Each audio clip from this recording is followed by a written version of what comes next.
تیرا کلام رہے گا قائم پہاڑ جب نہ رہے خدایا، تیرے منہ کی ایک بات بھی ٹلے گی نہ چاہے کچھ بھی ہو، تیری مانند یہ ہے زندہ سونے سے بھی قیمتی، میرا دل یہ دے گواہی ہے یہ کتاب عظیم، نازل کرے اپنا کلام شکستہ دلوں کو سکون ملے، تاریکی دور ہو میری راہیں روشن کر، دل اپنا کلام کثرت سے اے خدا بدل دے، رہائی دے کثرت سے پھل ملاؤ، کلام رہے گا قائم پہاڑ۔ عزیز ناظرین، میں ایاد ظریف آپ تمام دیکھنے والوں کو ہمارے روز کے بائبلی مطالعاتی پروگرام کی نئی قسط میں خوش آمدید کہتا ہوں۔ ابھی ہم حبقوق کی کتاب کا مطالعہ کر رہے ہیں، جو پرانے عہد نامے کے انبیاء اصغر کی لکھی کتابوں میں سے ایک ہے۔ خداوند کے فضل سے ہم اس کتاب کے تیسرے باب پر پہنچ چکے ہیں، اور آج ہم تیسرے باب کی 1 تا 6 آیات کا مطالعہ کریں گے۔ میں بتانا چاہتا ہوں کہ اس عظیم کتاب میں ہم حبقوق نبی کو اپنے آس پاس کے حالات پر شکایات کرتے دیکھتے ہیں، اور دوسری بار بھی وہ شکایت کرتا ہے جبکہ وہ یہ سوچ کر الجھن کا شکار ہوتا ہے کہ پاک خدا کس طرح سے کسدیوں جیسی قوم کو اپنے لوگوں کی تعذیب کے لیے استعمال کرے گا۔ لیکن وہ اپنی دیدگاہ پر کھڑا ہوا، وہاں اس نے خداوند کی طرف سے رویا حاصل کی۔ ہم اس تمام قصے کا اختتام اور انجام جانیں گے اس عظیم کتاب کے اندر، یعنی حبقوق نبی کے تیسرے باب میں۔ پروگرام کا آغاز کرنے سے پہلے میں اسٹوڈیو میں آئے خادمین کا خیر مقدم کرنا چاہوں گا، ڈاکٹر فیض فواد کا اور ڈاکٹر خالد کا۔ آپ دونوں کو خوش آمدید۔ شکریہ۔ اور ہمارے دیگر مہمانوں کو بھی خوش آمدید۔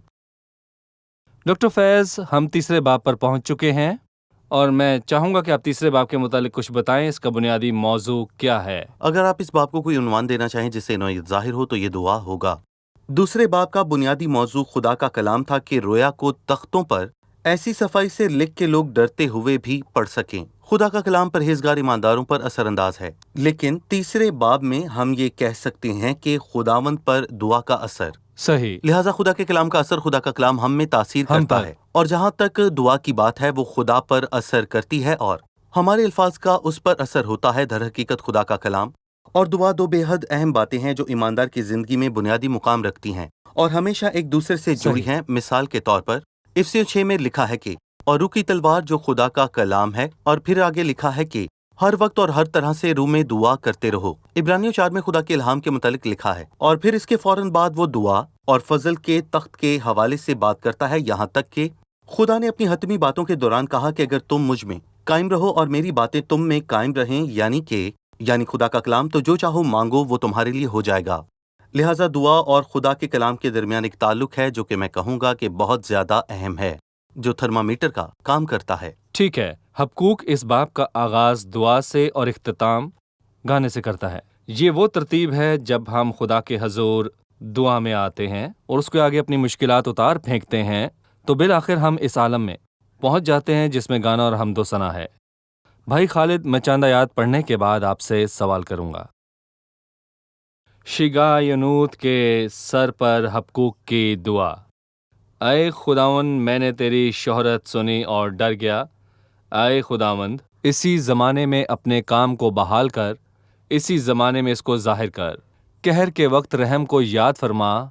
میں اس پر آپ کی رائے چاہوں گا کہ ان الفاظ میں کس طرح سے اپنا خوف اور دہشت زدہ حالت کو بیان کرتا ہے، جبکہ اس نے یہ خبر سنی کیونکہ خداوند نے اسے کلام کیا۔ اسے کس طور پر خوف اور دہشت محسوس ہوئی؟ دیکھیں، در حقیقت کہ جیسا کہ ہم نے پیارے بھائی فیض سے سنا کہ اس باب میں جس پر ہم غور کر رہے ہیں ایک دعا اور کلام شامل ہے۔ دیکھیں، حبقوق کی دعا صحیح۔ اور جو کلام یا خبر اس نے سنی، یہ دونوں ایک پرندے کے دونوں پنکھ ہیں۔ بائبل امثال کی کتاب میں تعلیم دیتی ہے کیونکہ پرندہ کی آنکھوں کے سامنے جال بچھایا جاتا ہے۔ کسی نے کہا کہ پرندے کے پنکھ گناہ کا مقابلہ کرنے میں شیر کے پنجوں سے زیادہ زور آور ہوتے ہیں۔ شکوک و شبہات اور مشکل حالات کا سامنا کرنے میں شیر کے پنجے کام نہیں آتے۔ بلکہ کام آتے ہیں تو پرندے آپ کے کا پنکھ۔ مطلب ہے دعا اور خدا کا کلام؟ جی بالکل، دعا اور کلام۔ دعا میں اپنی کمزوری کا اعلان کرتا ہوں، اور خدا کے کلام کے سامنے اپنے جاہل ہونے کا اعتراف، میں جاہل ہوں، کمزور اور نکما، مجھ میں کوئی لیاقت نہیں ہے، سو خدا کے کلام اور دعا کے صحیح۔ وسیلہ سے۔ حبقوق نبی نے دوسری آیت میں عجیب بات کہتا ہے، وہ کہتا ہے کہ اے خداوند، میں نے تیری شہرت سنی اور ڈر گیا۔ اس نے کیا خبر سن لی تھی؟ جو خبر اس نے سنی وہ 5 افسوس ہیں جن پر ہم نے پہلے غور کیا۔ یہ افسوس عدالت کا اعلان کرتے ہیں۔ تو حبقوق نبی کیوں ڈر گیا تھا؟ واضح ہے کہ حبقوق نبی نے خدا کے خیالات کے متعلق کچھ جانتا تھا، اور اس نے اپنے دل میں سوچا کہ وہ نہیں چاہتا کہ خدا کا غضب اس پر نازل ہو، حالانکہ بیشتر اس نے خداوند سے کہا کہ خاموش نہ رہ۔ اے خداوند، تو خاموش کیوں ہے؟ تجھے کچھ کرنا چاہیے، تجھے عمل کرنا چاہیے، تجھے اپنے قہر کو نازل کرنا چاہیے اور ان پر عدالت کرنی چاہیے۔ لیکن واضح ہے کہ وہ خدا کے شفیق دل کے رابطے میں آ چکا تھا، رحم اور رحم کو اے خداوند بھول نہ جا، محبت اور رحم دلی کو یاد رکھ۔ اس نے عدالت کے اندر صحیح۔ بھی جو دشمنوں پر نازل کرنے والا ہے۔ در حقیقت تب مسیحی دور نہ تھا، لیکن مسیح کا روح صحیح۔ یہی تھا۔ مسیحی روح انتقام کا طالب نہیں ہے، صحیح۔ وہ انتقام کی مانگ نہیں کرتا، بلکہ مسیحی خدا کے شفیق دل کے ساتھ رابطے میں آ جاتا ہے، یہاں تک کہ جب دشمنوں کی بات ہو۔ اس لیے اس شخص کے اندر ایک پاک خوف تھا، اور خدا کی دل کی مانند شفیق دل تھا، اور چاہتا تھا کہ خدا یاد رکھے اور بھول نہ جائے کہ وہ رحیم ہے۔ قہر میں بھی سو حبقوق خدا سے کہتا ہے، قہر کے وقت رحم فرما۔ ٹھیک ہے، وقت ہوا ہے ایک وقفے کا، اور اس کے بعد ہم مہمانوں سے سوال لیں گے۔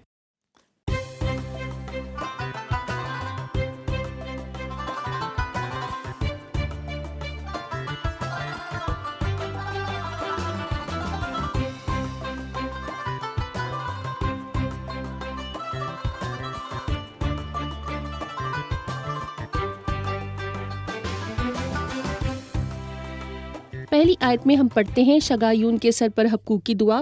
ہم جاننا چاہتے ہیں کہ شگایون کا کیا مطلب ہے، کیا اس کا ذکر بائبل میں کہیں اور ہوا ہے یا نہیں؟ شگایونوت کا کیا مطلب ہے ڈاکٹر فیض؟ شگیونوت ایک اداس نغمہ ہے۔ وہ اپنی دعا کو پیش کرتا ہے، لیکن ایک ایسے نغمے کی صورت میں جو پورے ماحول کو غمگین کر ڈالے، اور یہ لفظ شگیونوت 2 مرتبہ استعمال ہوا ہے پوری بائبل میں 2 بار۔ دوسری مرتبہ 7ویں زبور کے تعارف میں، اور پھر داؤد کا شگیونوت تب بھی ماحول غمگین تھا۔ داؤد گیت کے ساتھ دعا کو پیش کرتا ہے، لیکن اس کی دھن اداس ہے، ایک اداس دھن۔ صحیح۔ ڈاکٹر فیض، میں چاہتا ہوں کہ آپ دوسری آیت پر تبصرہ کریں۔ حبقوق خداوند سے کہتا ہے قہر کے وقت رحم کو یاد فرما۔ قہر کے بیچ خداوند کے رحم پر روشنی ڈالی جا رہی ہے۔ دیکھیں بھائی، میں نے غور کیا کہ حبقوق پہلے باب میں اپنے بارے میں سوچنے میں مسرور ہے، دوسرے باب میں وہ لوگوں کے لیے فکر مند ہے، لیکن خدا اسے کہتا ہے میں مداخلت کروں گا اور رویا مقررہ وقت پر پوری ہوگی۔ اور حبقوق اب اپنی ذات سے پر نہیں ہے، اور نہ تو لوگوں کی فکر سے، اب وہ صحیح۔ خدا کے کام کے خیالات سے پر ہے۔ صحیح۔ گویا وہ خداوند سے کہہ رہا ہے کہ خداوند، جبکہ اب بھی اس میں وقت باقی ہے اور رویا مقررہ وقت کے لیے ہے جو اپنے وقت پر پوری ہوگی، کیا تو اتنی طویل مدت کے لیے ہمیں یوں ہی چھوڑ دے گا؟ اسی حالات میں خدا تو کام کر۔ سو حبقوق اب حبقوق کے کام سے نہیں بلکہ خدا کے کلام کے خیال سے پر ہے۔ وہ خداوند کے کام کے واسطے یوں دعا کرتا ہے کہ اے خداوند، اسی زمانے میں تو اپنا کام بحال کر، اور پھر وہ رحم کو مانگتا ہے۔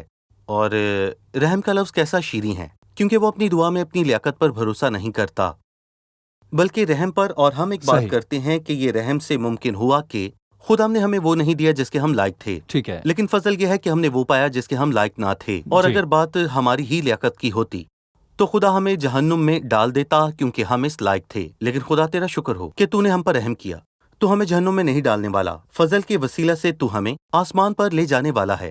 یہ کیسی اچھی بات ہے جبکہ حبقوق دعا کرتا ہے، پر یہاں میں کہنا چاہوں گا کہ بھلے ہی وہ کسی کے لیے بھی دعا کرے، روح سے کرتا ہے، جس کے متعلق ہمیں بھائی خالد نے بتایا۔ وہ رحم پر تکیہ کر کے مانگتا ہے، نہ کہ اپنی لیاقت پر تکیہ کر کے مانگتا ہے۔ صحیح۔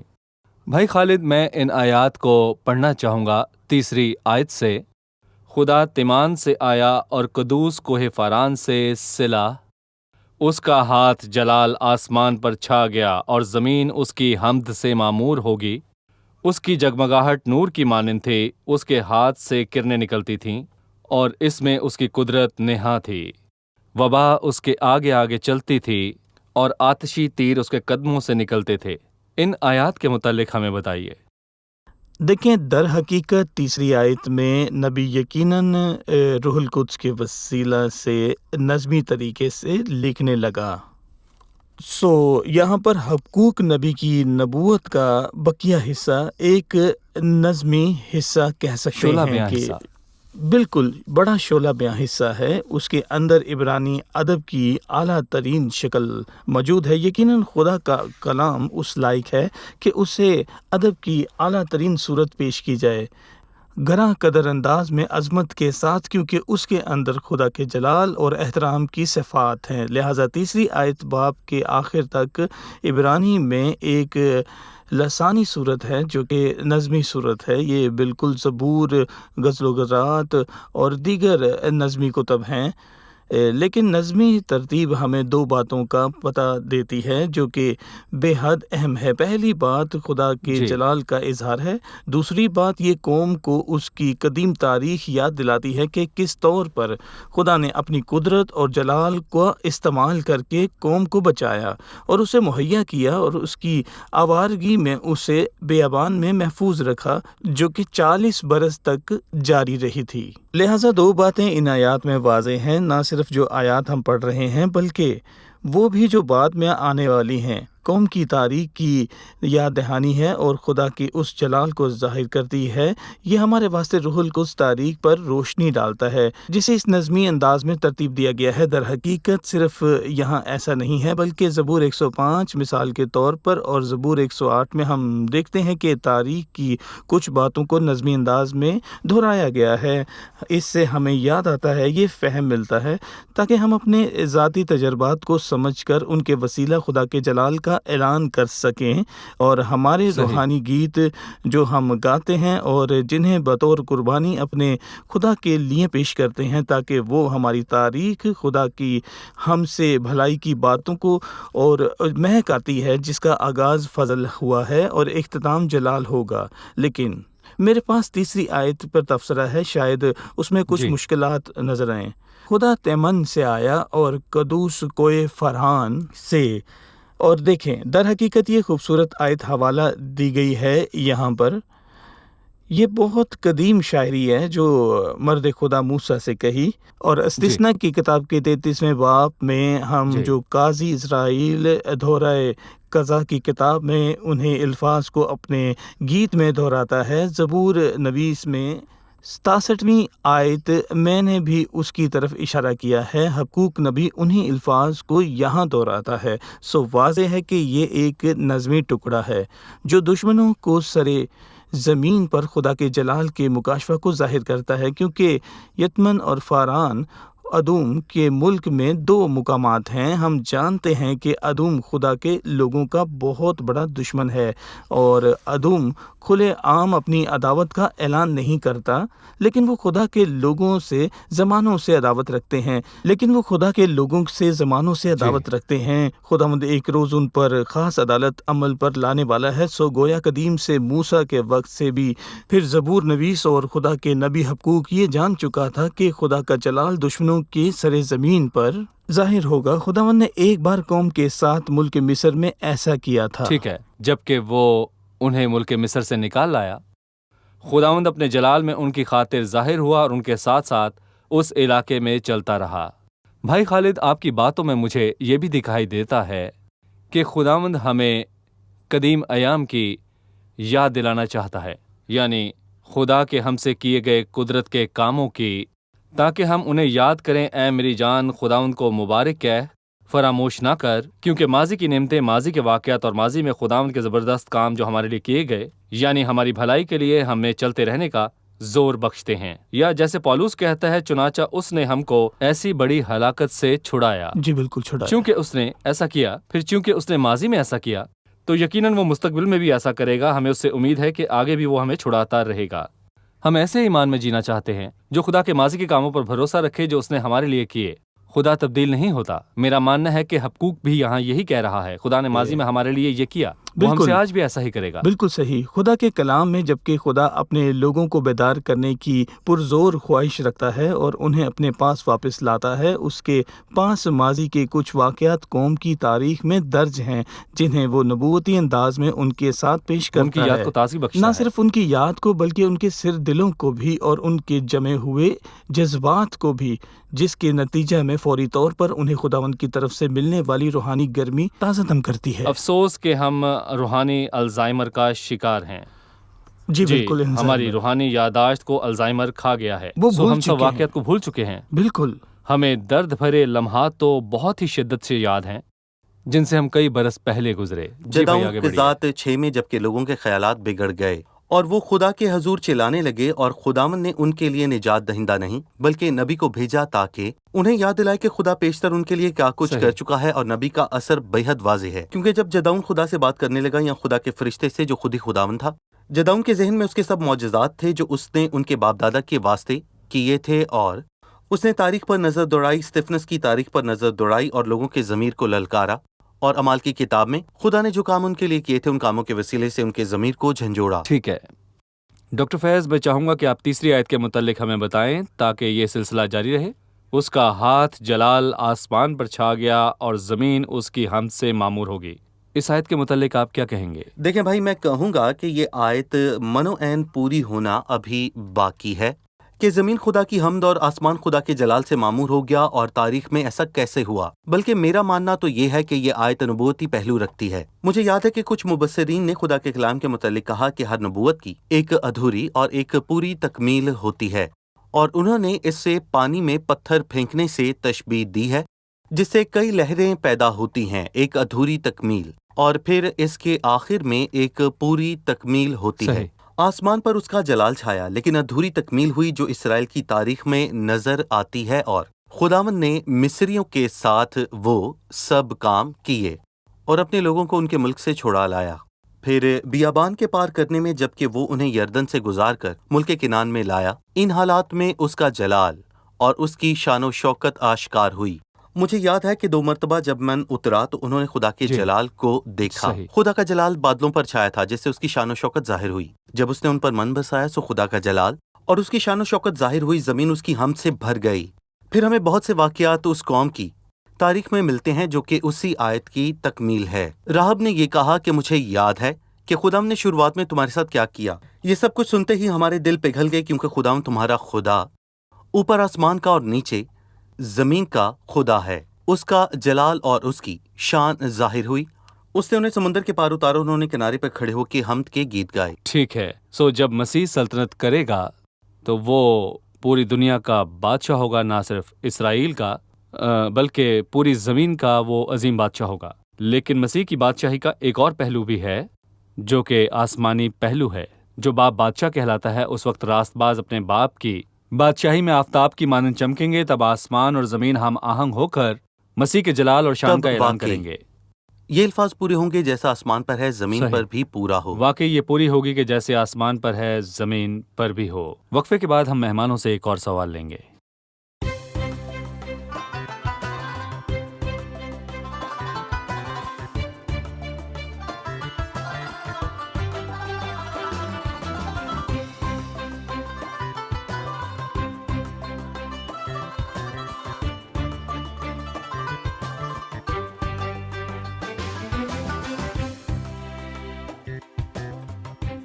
چوتھی آیت اس کی جگمگاہٹ نور کی مانند تھی، اس کے ہاتھ سے کرنیں نکلتی تھیں اور اس میں اس کی قدرت نہا تھی۔ ہم اس آیت کی تفسیر جاننا چاہتے ہیں۔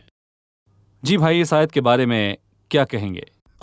دیکھیں، یہ آیت خوبصورت آیتوں میں سے ایک ہے، لیکن ہمیں اس بات کو بھی مد نظر رکھنا ہے کہ بائبل کی آیات، حوالہ جات، یہ بائبل کے حصے جب بھی نظمی صورت میں ہوتے ہیں کہ وہ بیکار نہیں ہیں بلکہ فقط مختصر صورت میں ہیں، لہٰذا کلام مختصر سا ہے، یہ مختصر سا ہے، لیکن ان میں زبردست مطالب چھپے ہیں۔ جی، ان کے اندر وہ مطلب ہیں جنہیں طویل وضاحت کی یہ درکار نظم ہے۔ اور ادبی کلام کی فطرت ہے۔ بالکل، عام نظموں میں بھی چند بہت الفاظ کچھ ہیں، کہہ دیا بہت جاتا کچھ، ہے۔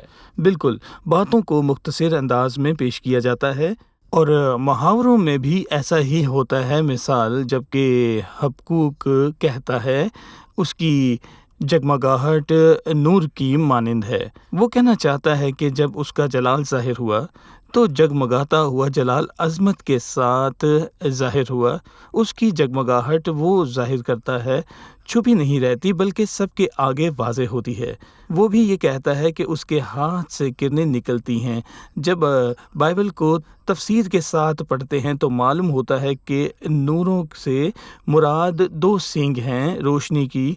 وہ صحیح۔ کرن جو سورج نکلتے ہی فوراً پڑتی ہے، وہ کہنا چاہتا ہے کہ اس کے ہاتھ کی پہلی حرکت کی قدرت میں نور اور عظمت اس کے ساتھ ہوتے ہیں، اور اس لیے ہم پڑھتے ہیں کہ اس کے ہاتھ سے کرنیں نکلتی ہیں۔ صرف اس کے ہاتھ کی حرکت سے۔ جی، صرف اس کے ہاتھ کی حرکت سے اس قسم کا جلال ظاہر ہوتا ہے اور ساری زمین روشنی سے معمور ہو جاتی ہے۔ پھر ہم پڑھتے ہیں اس میں اس کی قدرت یہاں تھی، یہاں، یعنی کہ اس نے سب کچھ ظاہر نہیں کیا۔ زمین خدا کی قدرت کے بھرپور اور کامل اظہار کو برداشت نہیں کر سکتی ہے، فقط اس کے ساتھ صحیح۔ حرکت، جی فقط اس کے ہاتھ کی حرکت اور اس کی باقی قدرت اس کی تخلیق سے پوشیدہ رہتی ہے۔ جی ٹھیک ہے۔ یہ آیت خدا کی عظمت کے پہلوؤں کو بیان کرتی میں ہے۔ کہوں گا کہ ہم اس میں مسیح کے عکس کو دیکھ سکتے ہیں۔ جبکہ وہ جسم میں ظاہر ہوا، اس کی قدرت پوشیدہ تھی۔ خدا کی قدرت کا بھرپور اظہار نہ ہوا، وہ اس کے جلال کا پرتو اور جی، اس کی ذات کا نقش ہے، صحیح۔ بلکہ اس نے اپنی الوہیت کو انسانی نقاب سے ڈھانپ لیا۔ جی۔ اس نے خدا کے عکس کو خدا کی صورت سے چھپا لیا، لیکن خدا کی قدرت اپنے جلال اور عظمت کے ساتھ ایمان کی آنکھوں کے سوا صحیح۔ واضح نہ تھی۔ جی کہیے۔ جی معافی چاہوں گا۔ جی گویا نبی روح القدس کے وسیلہ سے یہاں انہیں بتانا چاہتا ہے کہ کیا تم اس تاریخ سے واقف ہو جو میں بیابان میں کرنے والا ہوں اور جو میں تمہیں یاد دلانے والا ہوں۔ خدا کا قدرت والا ہاتھ اور معجزات جو اس نے حام صحیح۔ کی سرزمین پر کیے، یہ سب اس کے ہاتھ سے نکلنے والی کرنیں تھیں، لیکن بھرپور پوشیدہ تھی۔ ٹھیک ہے۔ میں چوتھی آیت پر بھی روشنی ڈالنا چاہوں گا۔ میں ان 4 الفاظ پر بھی غور کرنا چاہوں گا۔ اس کے ہاتھ سے کرنیں نکلتی تھیں۔ ڈاکٹر فیض نے مسیح کی آمد پر روشنی ڈالی کہ اس کی الوہیت جسم کے نقاب کے پیچھے چھپی تھی۔ یہ ظاہر کرتا ہے کہ اس نے خود کو خالی کر دیا۔ اس نے اپنے جلال کو چھوڑا نہیں، لیکن اس نے اپنے جلال کی باتوں کو انسانیت کے نقاب میں چھپا دیا۔ لیکن اس کے ہاتھوں کے کاموں کے متعلق لکھا ہے کہ اس کے ہاتھ سے کرنیں نکلتی تھیں۔ مسیح کے ہاتھوں کے کام، یوحنا کی انجیل میں مسیح کے بہت سے معجزات ہیں جو اس نے اپنے ہاتھوں سے کیے۔ وہ سب کرنیں ہیں جو مسیح کی ذات اور اس کی پہچان کا اظہار ہیں، اور بہت سی دوسری علامات جو یسوع نے ظاہر کیں۔ لیکن یہ اس لیے لکھی گئی کہ تم ایمان لاؤ کہ یسوع ہی خدا کا بیٹا ہے۔ اس کے ہاتھوں کے کام ظاہر ہوئے، اس کے ہاتھوں سے نکلنے والی کرنیں علامات، نشانات اور معجزات ہیں کہ مسیح اس خدا کے جلال کا پرتو اور اس کی ذات کا نقش ہے۔ تو ہم عظیم شخص کی حضوری میں ہیں، اور وہ عظیم شخص مسیح ہے۔ وہ خدا ہے جو جسم میں ظاہر ہوا۔ ڈاکٹر فیض، میں اس قسط کا اختتام 5ویں اور 6ٹھی آیت میں سے ایک سوال پر کرنا چاہوں گا۔ وبا اس کے آگے آگے چلتی تھی اور آتشی تیر اس کے قدموں سے نکلتے تھے۔ وہ کھڑا ہوا اور زمین تھرا گئی، اس نے نگاہ کی اور قومیں پراگندہ ہو گئیں، ازلی پہاڑ پارا پارا ہو گئے، قدیم ٹیلے جھک گئے، اس کی راہیں ازلی ہیں۔ جی بھائی، ان آیات میں کیا کچھ میں یہاں بتایا حالات گیا کو ہے؟ پیدا کرنے میں خدا کے اختیار کو دیکھتا ہوں۔ شاید زمین کے تھرا جانے سے وہ وقت یاد آتا ہے جب خدا انہیں ملک کنعان میں لے کر آیا اور ان کے واسطے اس کی پیمائش کی اور اس کو تقسیم کیا۔ لیکن اس حصے میں آیت 5 اور 6 میں ہم خدا کے اختیار کو دیکھتے ہیں کہ وہ حالات کو پیدا کرتا اور ہر بات کی حدود کو مقرر کرتا ہے۔ جی۔ جیسا کہ ہم ایک اور حوالے میں پڑھتے ہیں کہ جو سمندر کو یہ کہتا ہے کہ یہاں تک تو آنا پر آگے نہیں، اور یہاں تیری بپھرتی ہوئی موجیں رک جائیں گی، اور یہاں پر واضح طور پر ہر بات کی ایک حد مقرر ہے۔ ہمارے خداوند نے ان حدود کو مقرر کیا ہے۔ سو ہم یہاں دیکھتے ہیں کہ وبا اس کے آگے آگے چلتی تھی اور آتشی تیر اس کے قدموں میں سے نکلتے تھے، کہ چاہے جیسی بھی مصیبت آ جائے، مثلاً ان افات کے درمیان جو مصر پر آئیں، لیکن وہ خدا کے لوگوں کے گھروں پر آ کر رک جاتی۔ حدود تاریکی مقرر نے کی سارے ہے۔ ملک مصر کو چھپا لیا، لیکن خدا کے لوگوں کے گھروں میں روشنی تھی۔ سو خداوند ہر بات میں حد مقرر کرتا ہے اور وہی سب باتوں اور حالات پر اختیار صحیح۔ رکھتا ہے، اور میں اس سب میں خدا کے اختیار کو واضح طور پر دیکھ سکتا ہوں۔ خدا کے اختیار کے حوالے سے یہ منظر اس وقت سے لیا گیا جبکہ ایک بادشاہ چلتا اور اس کے آگے آگے کچھ لوگ اس کی راہ تیار کرتے تھے۔ وہ کہتے بادشاہ سلامت آ رہے ہیں، لیکن 2 خادم اس کے قدموں میں ہوتے تاکہ وہ ایک سے کہے جا اور وہ جاتا تھا، اور دوسرے سے کہے آ تو وہ آتا تھا۔ سو وہ کہنا چاہتا ہے وبا اور آتشی تیر دونوں اس کے خادم ہیں جبکہ وہ چلتا ہے۔ وہ وبا کو اپنے آگے بھیجتا ہے اور آتشی تیر اس کے قدموں میں رہتے ہیں تاکہ اس کا حکم مانے۔ کتنی مرتبہ اس نے وبا اور آتشی تیر کو ملک مصر پر بھیجا، لیکن اس نے اپنے لوگوں کے لیے حدود مقرر کی، جیسا کہ آپ نے بتایا۔ بیماری مصریوں پر آتی مگر خدا کے لوگوں پر نہیں، تاریکی مصریوں کو گھیرتی مگر خدا کے لوگوں کے گھروں کو نہیں، کیونکہ اس نے حدود مقرر کی، اس نے ملک کی پیمائش کی۔ لیکن ہم یہ شیریں بات بھی نہ بھولیں کہ اس کی راہیں ازلی ہیں، صحیح، جو کہ قدیم اور ازل سے چلی آ رہی ہیں۔ صحیح۔ دیکھیں، شاید میں جملے کے زمین اس کے آگے تھرتھرا گئی وہ بھی دیکھ سکتا ہوں، جو کہ موسیٰ نے استثنا کی کتاب میں اپنے گیت میں کہا کہ جب وہ حق تعالیٰ نے قوموں کو میراث بانٹی اور بنی آدم کو جدا جدا کیا تو اس نے قوموں کی سرحیں بنی اسرائیل کے شمار کے مطابق ٹھہرائیں، کیونکہ خداوند کا حصہ اس کے لوگ ہیں، یعقوب اس کی میراث کا کھرا ہے۔ اس نے ملک کی پیمائش کی اور اسے تقسیم کیا، اس نے اپنے لوگوں کے لیے جگہ کو مقرر کیا۔ صحیح، بہت شکریہ۔ ہمارے پروگرام کا وقت ختم ہوا چاہتا ہے۔ خداوند آپ سب کو بہت برکت دے۔ عزیز ناظرین، آج کی قسط میں تیسرے باب میں ہم نے جانا کہ حبقوق نبی شروعات میں دعا کرتا ہے، وہ باب کی شروعات دعا سے کرتا ہے، اور آنے والی قسط میں ہم جانیں گے کہ وہ باب کا اختتام گانے سے کرے گا۔ اگر آپ کے دل میں شکوک ہیں اور اگر آپ الجھن یا پھر سوالات سے دوچار ہیں تو پھر ان سب باتوں کو لے کر خداوند کے پاس آئیں اور دعا کریں۔ دعا کرتے ہوئے شاید آپ شگائے یونود کے سر پر دعا کر رہے ہیں، اور شاید آپ کی باتیں جو ہیں آہ و نالہ سے پر ہیں، لیکن خداوند کا انتظار کریں جو دعاؤں اور نالوں کا سننے والا ہے۔ وہ تمام باتوں کو مثبت قوت میں بدل دے گا اور وہ آپ کو چھڑائے گا۔ آپ دعا کے اختتام پر فتح کے گیت گائیں گے اور محبت کے نغمے گائیں گے۔ آپ خداوند پر پراعتماد ہیں۔ خدا تو نے میری زندگی کی تلخیوں کو نغموں میں بدل دیا۔ عزیز ناظرین، اگر آپ اپنی شکایات لوگوں کے سامنے رکھنا شروع کر دیں تو آپ گیت گانے کا تجربہ حاصل نہ کریں گے۔ اگر آپ کسی اور کے ساتھ اپنے مسائل پر بات کریں گے تو آپ کبھی بھی فتح مندی کے ساتھ گیت گاتے ہوئے نہ لوٹیں گے، بلکہ اس بات کو آزمائے جو مسیح میں پوری ہوئی، جو تھکا ماندہ تھا اور جس نے اپنی شکایات خدا کے سامنے انڈیل دیں۔ جب آپ اداس ہوتے ہیں، جب آپ بوجھل ہوتے ہیں، جب تنہا ہوتے ہیں، جب آپ کے ساتھ ناانصافی ہوتی ہے، تو آپ اپنے سب مسائل کو شگائے یونود کے سر پر لائیں اور انہیں خدا کے حضور انڈیل کر انتظار کریں۔ خداوند آپ کے حالات کو تبدیل کرے گا، وہ آپ کو اٹھا کھڑا کرے گا، وہ آپ کی مدد کرے گا اور آپ کے پاؤں کو بلندیوں پر ٹکائے گا جبکہ آپ گاتے ہوں گے۔ اسی کے ساتھ آپ سے اگلی قسط میں پھر ملاقات ہوگی۔ خداوند آپ سب کو برکت دے۔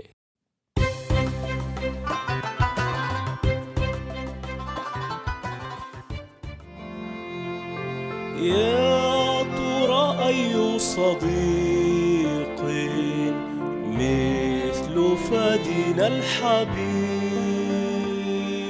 يحمل الأثقال عنا وكذا الهم المذيب يا لإنعام تسامى رب النجاة إننا نلقي عليه كل حمل بالصلاة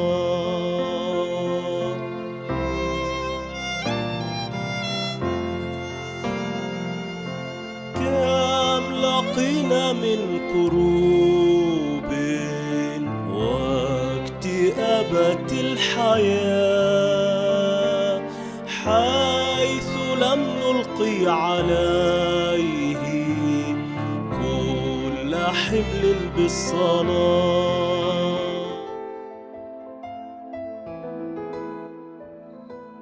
تیرا کلام رہے گا قائم پہاڑ جب نہ رہے خدایا، تیرے منہ کی ایک بات بھی ٹلے گی نہ چاہے کچھ بھی ہو، تیری مان دیے ہے زندہ سونے سے بھی قیمتی، میرا دل یہ دے گواہی ہے یہ کتاب عظیم، نازل کرے اپنا کلام شکستہ دلوں کو سکون ملے، تاریکی دور ہو میری راہیں روشن کر، دل اپنا کلام کثرت سے اے خدا بدل دے، رہائی دے کثرت سے پھل میں لاؤ، کلام رہے گا قائم پہاڑ پہاڑ جب نہ رہے خدایا، تیرے منہ کی ایک بات بھی ٹلے گی نہ، چاہے کچھ